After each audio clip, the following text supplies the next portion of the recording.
నిన్న రాత్రి ఉప్పల్ బోడుప్పల్ దగ్గర పిల్లర్ నెంబర్ 97 అనుకుంటా మేడిపల్లి పోలీస్ స్టేషన్ కిందకి వస్తుంది ఇది.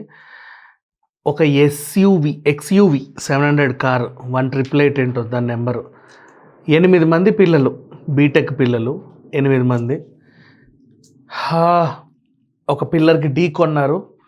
8 మంది పిల్లలు ఉంటే దాంట్లో 2 చనిపోయారు, 3 అటు ఇటు అన్నట్టుగా ఉన్నారు, ఇంకా 3 గాయాలతో బయటపడ్డారు. సరే 3 సురక్షితమే, ఇంకా 3 పరిస్థితి కొంచెం ఏంటో, అంటే బాగానే ప్రాణాలతో ఉన్నప్పటికీ ఏదో చిన్న ఉంటాయి కదా గాయాలు. గతంలో కూడా లాస్ట్ టైం బీటెక్ స్టూడెంట్స్ 4 చూసాం మనం. ఇలాంటి ఇన్సిడెంట్ ఒకటి మాట్లాడుకున్నాం. ఎప్పుడో కోమటిరెడ్డి గారి ఇష్యూ, వాళ్ళ పిల్లలది కూడా మనం చూసాం, అన్ని వార్తల్లోనూ చదివాం. తర్వాత కొన్ని ఇంటర్వ్యూలలో బాబు మోహన్ గారు లాంటి వాళ్ళని, కోట శ్రీనివాస్ లాంటి వాళ్ళని చూస్తూనే ఉన్నాం. ప్రతిసారి అంటే హరికృష్ణ గారికి జరిగిన రోడ్డు ప్రమాదం మనకు తెలుసు. ప్రతి ఈవెంట్లో జూనియర్ ఎన్టీఆర్ ప్రతిసారి ఇంటికి సేఫ్గా వెళ్ళండి, రోడ్డు మీద జాగ్రత్త అని చెప్పడము చూసాం. ఇంతమంది ఇన్ని రకాలుగా చెబుతున్నా ఇన్సిడెంట్స్ అవుతానే ఉన్నాయి, యాక్సిడెంట్లు అవుతానే ఉన్నాయి, చిన్నపిల్లల ప్రాణాలు పోతానే ఉన్నాయి. ఇప్పుడు దీనికి బాధ్యత ఎవరు అంటే ఖచ్చితంగా తప్పు పేరెంట్స్దే అంటాను నేను. చనిపోయిన పిల్లల్ని ఎప్పుడూ ఏమి అను, వాడు ర్యాష్ డ్రైవింగ్ చేయని, తాగి నడపని, వాట్ ఎవర్. బికాజ్ అప్పుడప్పుడే 10th పాస్ అవుతుంటే మీరు ఫోన్లు ఇచ్చేస్తున్నారు, ఎందుకంటే వాడు అడిగాడు కాబట్టి. తర్వాత ఇంటర్కి వచ్చాడు అంటే సైకిల్ తీసేసి బైక్ ఇస్తున్నారు, ఎందుకు? వాడు అడిగాడు కాబట్టి. ఇవ్వమంటే అలుగుతున్నాడు కాబట్టి, అంతేనా? పోనీ వాడు అలిగినా అలగకపోయినా ఇవ్వడానికి మన దగ్గర స్తోమత ఒకటి ఏడ్చిందా అంటే అందుబాటులో ఈఎంఐ ఉంది కాబట్టి చాలా సింపుల్గా ఇచ్చేస్తున్నారు. ఒకప్పుడు అంటే బండ్లు కొనాలి అంటే చేతిలో డబ్బులు లేని ఏవి రావు, బండేం కర్మ, టీవీలు, ఫ్రిడ్జ్లు, ఏసీలు ఏమీ రావు. కానీ ఇప్పుడు ఏంటంటే ఈఎంఐలు అవకాశం ఉంది కాబట్టి అన్నీ కొనుక్కోవచ్చు. ఇంత చాట్ అంత టీవీలు, పెద్ద 4-5 డోర్ల ఫ్రిడ్జులు, బీరువాలు అన్నీ కొనేసుకోవచ్చు. జస్ట్ నెలకి 2,000, 3,000, 5,000 కట్టుకుంటూ పోతూ ఉంటే చాలు, ఇంటి నిండా వస్తువులు వచ్చేస్తున్నాయి. ఇంకా జీరో పేమెంట్తో కూడా మీ ఇంటికి వచ్చే వస్తువులు కూడా ఉన్నాయి అవైలబిలిటీలో, అది కూడా యూటిలైజ్ చేసుకుంటున్నారు. సంతోషమే, గృహోపకరణాలు అందరికీ అవసరమే. ఎందుకంటే ఈరోజు రేపట్లో వాషింగ్ మిషన్ కానీ, ఇంకేదైనా కానీ, డిష్ వాషర్ కానీ, టీవీలే కానీ, ఫ్రిడ్జ్లే కానీ, నిత్యావసరాలు మనకి అవసరం, అది నీడ్. ఈవెన్ కార్ కూడా లగ్జరీ కాదండి ఈ రోజుల్లో, అది కూడా ఒక నీడే. ఎందుకంటే ఒక ఫ్యామిలీ బయటికి వెళ్ళాలన్నా, వర్షానికో వాటికో వీటికో ఏమైనా సామాన్లు తెచ్చుకోవాలన్నా నీడ్, కార్ కూడా నీడే, అదేం లగ్జరీ కాదు. బైక్ కూడా నీడే, అదేం లగ్జరీ కాదు. ఎక్కడికన్నా వెళ్ళాలంటే త్వరగా వెళ్ళి త్వరగా రావచ్చు, అంతే. కానీ ఆ నీడ్ కాస్త లగ్జరీ అవుతుంది. తర్వాత లగ్జరీ పక్కన పెట్టేస్తే, లగ్జరీ అంటే ఇంకా మరీ ఎక్కువ డబ్బులు మనం కొనగలమో లేదో అనుకునేవి పక్కన పెడితే, కొంచెం మీడియం బడ్జెట్ ఉన్నా కూడా స్టైల్ ఎక్కువ ఉంటుంది.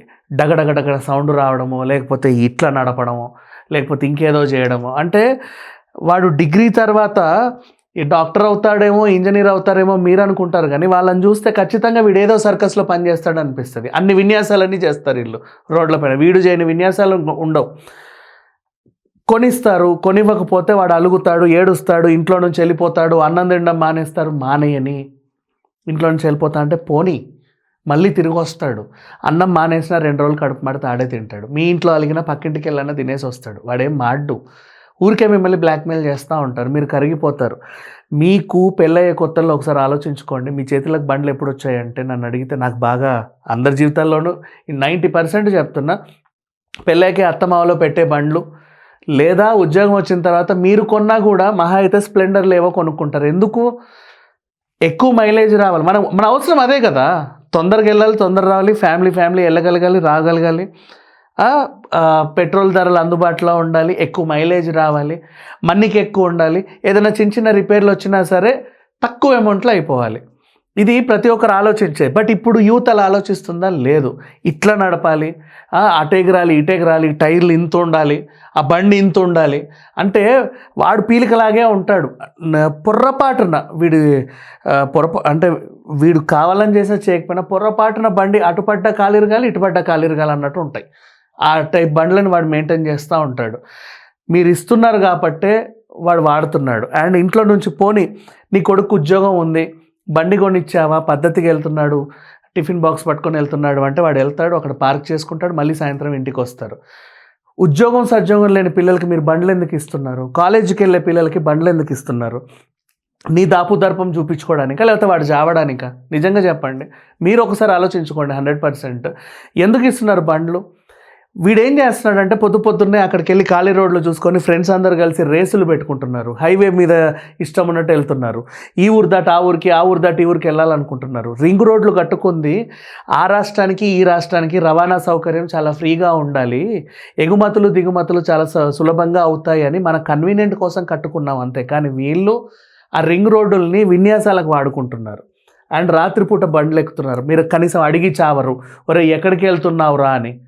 వస్తాలే అంటాడు, వస్తాలే, సరే రాపో అని మీరు వదిలేస్తున్నారు. ఒక ఏజ్ వచ్చే వరకు ఎంత బాగా కాపాడుకుంటున్నారో ఆ ఏజ్ దాటిన తర్వాత వాళ్ళకి ఫ్రీడమ్ ఇచ్చి మీరు అంతగా చెడగొట్టేస్తున్నారు పిల్లల్ని. అందుకే ఈ చనిపోయిన వాళ్ళని నేను ఏమి అన్నా నిజంగా చెప్పాలంటే, వాళ్ళని కౌన్సిలింగ్ ఇచ్చినా ఏం చేసినా వాళ్ళు మారరు. బికాజ్ ఆ ఏజ్ అలాంటిది. ఆ 18s, 19s, 20s వచ్చే టైంలో వాళ్ళే మొత్తం దేశాన్ని ఉద్ధరించే వాళ్ళలాగా, నెక్స్ట్ దేశం అంతా మా మీదే డిపెండ్ అయిందన్నలాగా, నేనంటూ నా లైఫ్ని డిజైన్ చేసుకోవాలని చెప్పేసి ఏదో వింత వింత పోకడకి వెళ్ళి, ఇదంతా కూడా ఫ్యాషన్ వాళ్ళకి. ఇప్పుడు ఓపెన్ టాప్ కార్ ఎక్కి హూ హా అనడం కూడా వాళ్ళకి ఆ సరదా అట్లాగే ఉంటుంది ఆ ఏజ్లో. కొంచెం ఆ ఏజ్ దాటిన తర్వాత తప్పులన్నీ తెలిసి వస్తూ ఉంటాయి, కానీ అప్పటికే ఈలోపు డ్యామేజ్ జరిగిపోతూ ఉంటుంది. అది ఎప్పుడు నేర్చుకోవాలి వాడు? ఎంతమంది నేర్చుకుంటున్నారు అలా చెప్పండి? అలా నేర్చుకోకుండా 30లు వచ్చినా కూడా అలాగే వీధిన పడి పిచ్చి పిచ్చిగా తిరిగే వాళ్ళని మనం చూస్తూనే ఉన్నాం. ఆ బండి డుగు డుగు డుగు సౌండ్ వస్తే కానీ వీడు ఎక్కడు. ఎందుకు నీకు డుగు డుగు డుగు?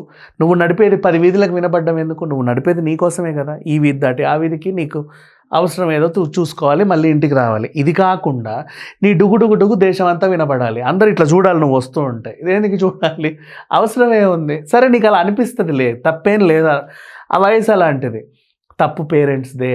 వాడికి అనిపించింది కదా అని మీరు ఇవ్వకండి. ఎందుకు ఇస్తున్నారు? వాడు అడిగాడండి, లేకపోతే అలుగుతాడండి. అలగని అలిగితే ఏమైంది చెప్పండి? అన్నం తినడం తినకపోతే నష్టంలా, ప్రాణంతో అయితే ఉంటాడు. అదొకటి గుర్తుపెట్టుకోండి. మీరు ఇవన్నిటికీ కరిగిపోయి బండిస్తే రేపటి రోజు ఏడ్చేది మీరే.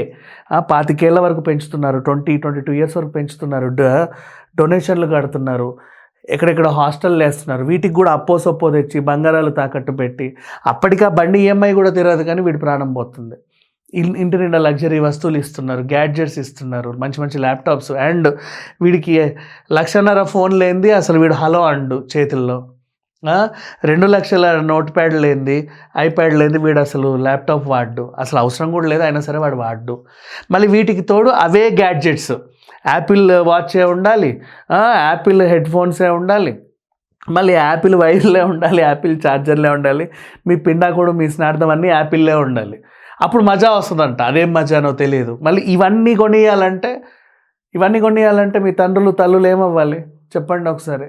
అండ్ పోనీ ఈ వస్తువులన్నీ ఒక ఏడాది వరకే వాడి మోజు, మళ్ళీ నెక్స్ట్ అవి 17, 18, 19 సిరీస్లో వస్తే మళ్ళీ మార్చుకోవాలి. అప్పుడు మళ్ళీ 30,000, 40,000 అదనంగా ఖర్చు పెట్టాలి. ఇట్లాంటి పరిస్థితులను మనమే అలవాటు చేస్తున్నాం. అండ్ ఇప్పుడు సరే బండి ఫోన్ అయిందా, అసలు ఇన్సిడెంట్కి వద్దాం. కారు ఎందుకు ఇస్తున్నారమ్మా పిల్లలకి? మీరు కారు దేనికోసం వాడతారో తెలుసా మీకు అసలు? కనీసం ఫ్యామిలీ బయటికి వెళ్ళడానికి రావడానికి మీ అవసరం కోసమే, ఎటన్నా ఫంక్షన్కి వెళ్ళడానికి రావడం మీ అవసరం కోసమే, మీ ఆయన ఆఫీస్కి వెళ్ళడానికి రావడానికి అవసరం కోసమే, లేదా కొద్ది గొప్ప 2 లక్షలు 3 లక్షలు 4 లక్షలు సంపాదించే వాళ్ళు చిన్న స్టేటస్ కోసం అంతే, అంతకుమించి ఇంకేమీ లేదు. ఆ కార్లు పిల్లలకి ఇచ్చి వాళ్ళు రాత్రిపూట హైవేలు ఎక్కి రోడ్లన్నీ ఖాళీగా ఉన్నాయని చెప్పి ఎటుబడితట్టు నడిపేసి ఆ పిల్లర్కో ఈ పిల్లర్కో గుద్దుకొని ప్రాణాలు పోతున్నాయి. ఇంకొకటి మీకు తెలియదు, ఈ పిల్లలు సరే అందరూ తాగుతారని నేను అన్ను, వీళ్ళు ఎంత ఫాస్ట్గా వెళ్ళినా వీళ్ళ తప్పు ఉందని కూడా నేను అన్ను. కానీ రోడ్డు మీద మీకు తెలియదు, పెద్ద హైవేస్ మీద లారీలు ఆగిపోయి ఉంటాయి. వాళ్ళు కూడా ఏంటి చీకట్లో కనబడవు, 2-3 ఆకులు అలా కట్టేసి వదిలేస్తారు. అది అక్కడ ఆగిందని ఎవరికి తెలియదు. ఈ ఫాస్ట్గా వచ్చే వాళ్ళు నువ్వు సడన్గా చూసి ఆపినా సరే దానికి గుద్దేస్తారు, అలా కూడా ప్రాణాలు పోతాయి. అంటే మన తప్పిదం ఉంటేనే పోతాయని కూడా అన్ను, అలా కూడా పోవచ్చు. తలరాత బాలేకపోతే ఏమైనా జరగవచ్చు. అంటే అక్కడి వరకు వెళ్ళడం ఎందుకు పిల్లలకు బండ్లు ఇస్తున్నారు? వాడు ఒక్కడే వెళ్తున్నాడా?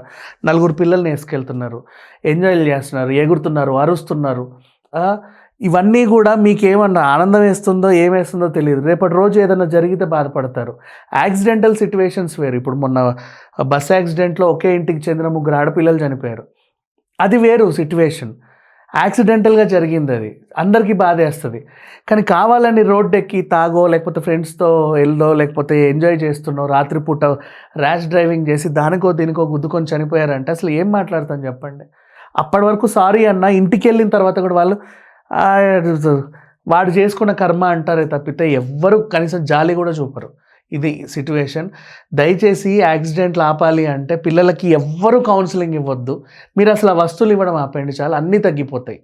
మీరు కౌన్సిలింగ్ ఇచ్చి ఏరా జాగ్రత్తగా ఇల్లు అవసరం లేదు. అసలు ఆ వస్తువే ఇవ్వనని చెప్పండి కరాఖండిగా, అంతే. వాడు అలిగినా కోప్పడ్డా ఇంట్లోకి వెళ్తాను బెదిరించినా కరాఖండిగా స్ట్రిక్ట్గా మీరు ఉంటేనే కనీసం ఒక 5 ఏళ్ళు మీ పిల్లలు ప్రాణాలు కాపాడుకుంటారు. 5 ఏళ్ళ తర్వాత కొనివ్వండి, నష్టమే లేదు. అప్పుడు వాడు తెలుసుకుంటాడు. కొంచెం ఏజ్ వచ్చేసరికి వాళ్ళకే బాధ్యతలు అర్థమవుతాయి, అప్పుడు ఇవ్వండి. వాడొద్దన్నా ఇచ్చేయండి. బట్ ఇప్పుడు మాత్రం 20s, 18s, 19s, 21s టీనేజ్లో, ఎర్లీ టీనేజ్లో ఉండే పిల్లలకి దయచేసి పెద్ద పెద్ద హెవీ వెహికల్స్ ఇవ్వకండి. వాళ్ళు అడిగిందల్లా కొనివ్వకండి. మీకు మీరే వాళ్ళ ప్రాణాలు పోవడానికి కారణమవుతారు, గుర్తుపెట్టుకోండి. Thank you so much.